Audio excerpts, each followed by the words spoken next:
Welcome to MMA Fancast. My name is Luke Pace, and welcome back to all of those of you who have already subscribed. If you haven't already subscribed, please subscribe so you can get more great interviews like the one coming at you right now. Welcome, first-time guest of the show.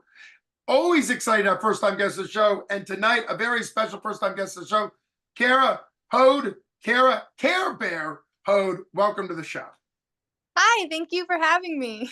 It's really great having you on the show. Thanks for taking the time out of your life and training and everything that you've got going on in your family. You are undefeated in MMA, amateur MMA, 5-0. You have a kickboxing record of 5-1, so 11 total amateur fights, which is quite a lot of experience. You're very experienced. So thanks so much for coming on for that. We are going to be previewing your 247 Fighting Championship, Brawl in the Burgh 19 fight against Carly Joe Thomas, which will be happening December 16th at the Monroeville Convention Center. So we're going to get to that a little bit later. Let's go in the DeLorean and go in history and think about what got you into MMA or kickboxing or jiu-jitsu. What was your first martial arts and what kind of built up to the current career that you have? So when I was about 14, I was watching UFC with my dad, and I was like, I'm gonna do that. And they all were like, yeah, okay, whatever. And then, about when I turned 18, I graduated high school, I got a job, and I just jumped right in. I did 5 days a week, kickboxing, grappling. We started wrestling, a good year in after that, and I have expanded since then. I train now about anywhere from 3 to 4 hours a day, 5 to 6 days a week. I would like to make this the goal. Like, this is what I want to do with my life. Well, congratulations on finding what you want to do with your life and also having the success that you've already had, which is very great. I was just looking at your Tapology list here, and your only loss in kickboxing, I announced that it was that you have a 5-1 kickboxing record, was your debut kickboxing fight against Shanna Thomheimer or something like that. And then you also fought her in your very first MMA fight. So talk, even though that's way back at the beginning of your career in 2017, talk about fighting her in kickboxing, and then what was it like to fight her immediately again in MMA and get the win over her in MMA? Well, I knew going into, my coach was like, going into this, he was like, listen, it's a little overwhelming to go into an MMA fight for your very first fight. He was like, I would like you to do a kickboxing fight just so you get that cage experience. And the girl that they picked, she had a winning record. So I was like, you know what, let's do it. Let's do it. And then going into, I learned a lot from that fight. There was a lot of cardio, plus you had to wear headgear at that time. Your very first fight, you had to wear headgear. So that took a lot of strain on you as well. But just getting those lights on you, that was a different type of feeling. And I'm glad he really did push me to do that, because at the end of the day, like, now I had that experience. And then when I fought her in MMA, I was like, I know her weakness is on the ground. I have to take her to the ground. So that's kind of what helped me out a little bit. So fighting Shayna the first time, I was glad. Nobody likes to lose, but a loss isn't a loss unless you learn from it. And then it's a lesson. So it became a lesson, and I continued to learn and grow from that, and just learning what she did the first time to know when to duck, when to shoot, when to take her down type of thing. I actually ended up fighting Shayna one more time because they couldn't find anybody else to fight.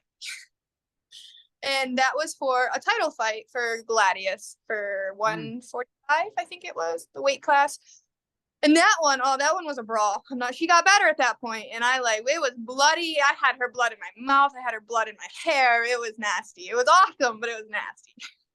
Wow. Okay. Well, congratulations to both of you.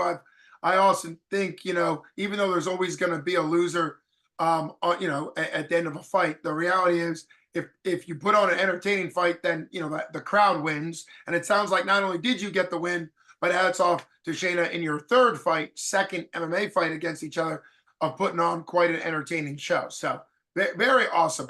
Let's bring back up to you most recently got an MMA win back in June, so about 5 months ago. So far, what has been the highlight of your MMA career, 5-0, and also then your kickboxing career, where you're 5-1? I'm assuming there's some titles and other things in there that might have stood out. Whatever stood out for you. So actually, it was my second MMA fight. That one is still clear as day in my head. She was a Canadian. She was jacked. She was tough. I was just coming off the flu. I just went out there. I was just like, all right, I guess we're going to do this. Like, I trained this hard. I'm not going to go out there and just say, hey, I'm not going to do this because I'm sick. No, I went out there. She almost knocked me out in the first 5 seconds. Like, took a hook. I'm on my butt. I'm looking up at her like, what the hell am I doing down here? And then it was just a minute and a half of her beating the crap out of me. I'm not even going to lie. My hands were down. I'm just bobbing my head. And then gassed herself. I'm not going to lie. She gassed herself. And then that kind of gave me the spirit to come back. And I ended up with the win, actually, from that. Which shows your incredible resolve to be able to weather, it sounds like a terrible storm. She gassed herself. She ended her amateur career after losing to you and then went pro and then has only fought once at pro. So clearly, she gave it a run. It didn't work out for her. So it really shows your determination. A lot of times, people don't survive through that kind of rough adversity in there. So just incredible stuff overall. In kickboxing, what has stood out for you in kickboxing? You last fought kickboxing in, it looks like February of, no, that's March of this year. You last fought for Gladius and you won in the first round by TKO stoppage against Paige Shooter. So what was that like for you? In the back, it was a little not antagonizing. I'm sorry. I didn't mean to use that word. It was a little, I'm trying to find the right word here. Every time I go out, I get super nervous. I have anxiety. I'm not going to lie. I was a little nervous about talking to you today. So I always wonder about like, crap, what am I going to do? What is she going to do? I mean, you always wonder, is this going to be the one to get me? Is this going to, and did I work hard enough? Did I do this hard enough? So when I'm in the back, I just try and like center myself, focus on what the game plan is. And then when we walk out, I try not to focus on the crowd. I know it's kind of rude, but like, I'm just trying to center myself because I have very high anxiety. So going out in front of people is a big deal for me. So this show is actually a really big deal for me as well, because this is a high show. Like, this is one of the highest levels I've been on. K4 was a nice show as well, but like, this is what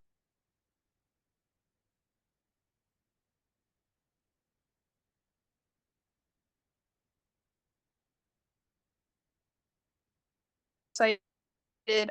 Pale, I just think that her level was up to my level. Mm.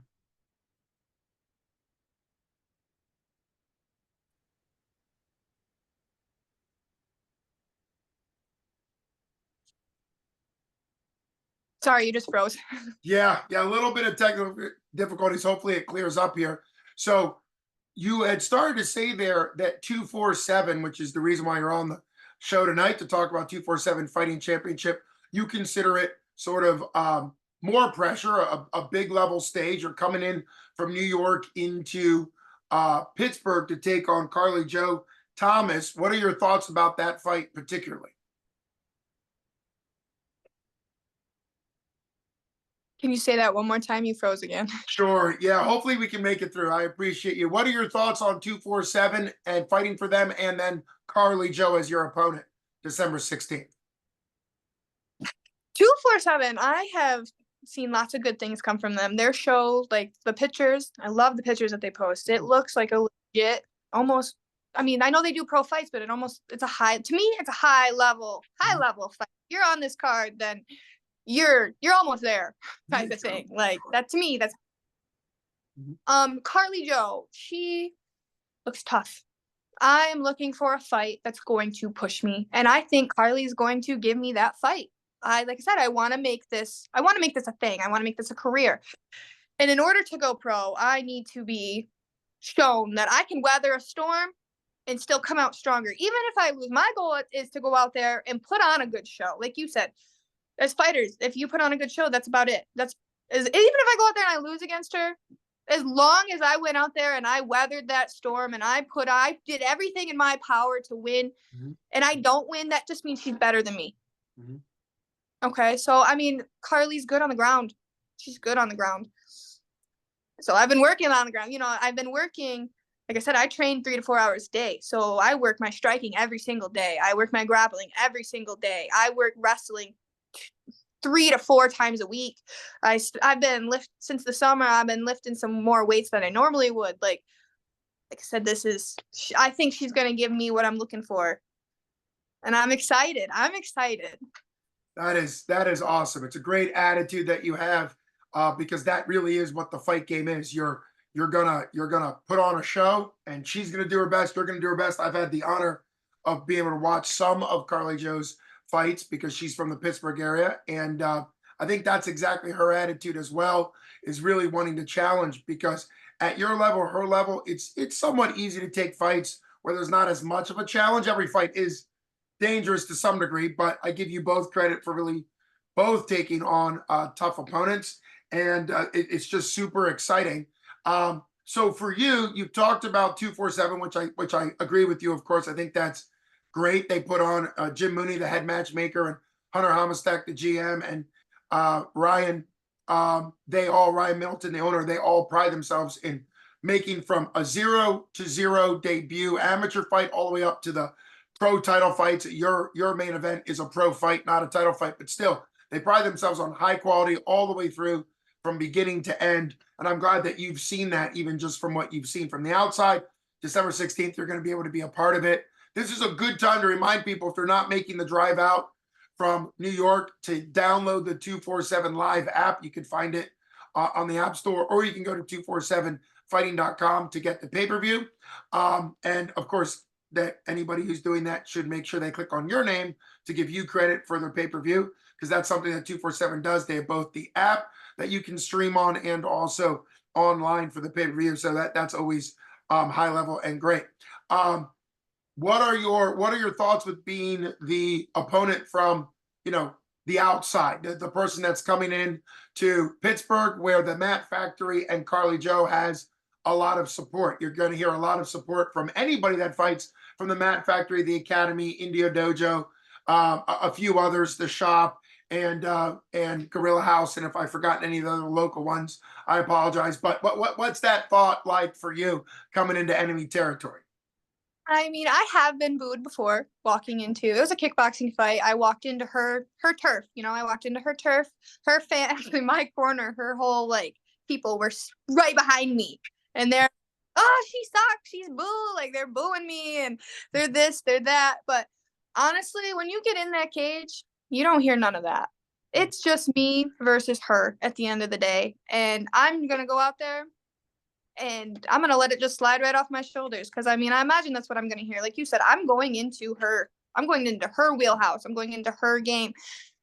So I'm going to just let it slide in one ear and right out the other, and go out there and do what I do. And if I win, I win. If I lose, I lose. But I'm going to go out there and put on the best damn show that I can.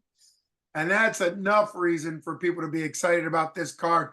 247 Fighting Championship, Brawl in the Burgh, 19 on December 16th at the Memorial Convention Center. And that's a big event center. Of course, you haven't seen it, but it's a big event center. And they've been announcing on 247 on the Facebook page that it's such a good card all the way from the beginning to the end. It's such a good card that tickets are going. So this is a reminder for everybody to get tickets. Of course, your fans will most likely be watching from home, but for people that are coming live, and I always say you don't have to have a fighter that you're rooting for to be able to come to a 247 fight. I think that's the majority of people are there to really watch a high class, both amateur and pro and advanced amateur. You guys are fighting advanced amateur, which brings me to a great question. Maybe this is our wrap-up question. We'll see. The advanced amateur rule set in Pennsylvania, you're 5-0 in MMA, she's 3-2. That both qualifies you for advanced amateur. What do you like the most about advanced amateur? That means 3 3-minute rounds, so slightly longer rounds, ground and pound with closed fists, but not elbows. And those are some, and of course, no shin pads. Those are some of the big rule changes. So it's going to look to a lot of people like it's a pro fight because it doesn't have shin pads, but it's just one step below pro. I actually love that we don't have to wear shin guards. I love it. No headgear. So to me, the shin guards, they kind of weigh you down a little bit. You feel like you're a little stuck in the mud. Same with the headgear. It feels like you can't. It's like you got sauna suit on your face. Can't.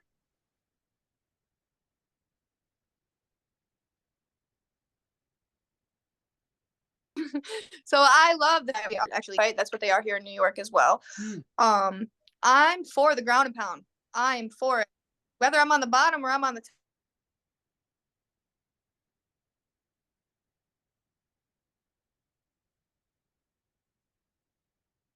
Let's do it. You know, like it's different when you're grappling, excited for it. Like I'm here. I mean, even if I knock on wood, don't want to jinx myself, but get hurt, you know, I'm gonna go up.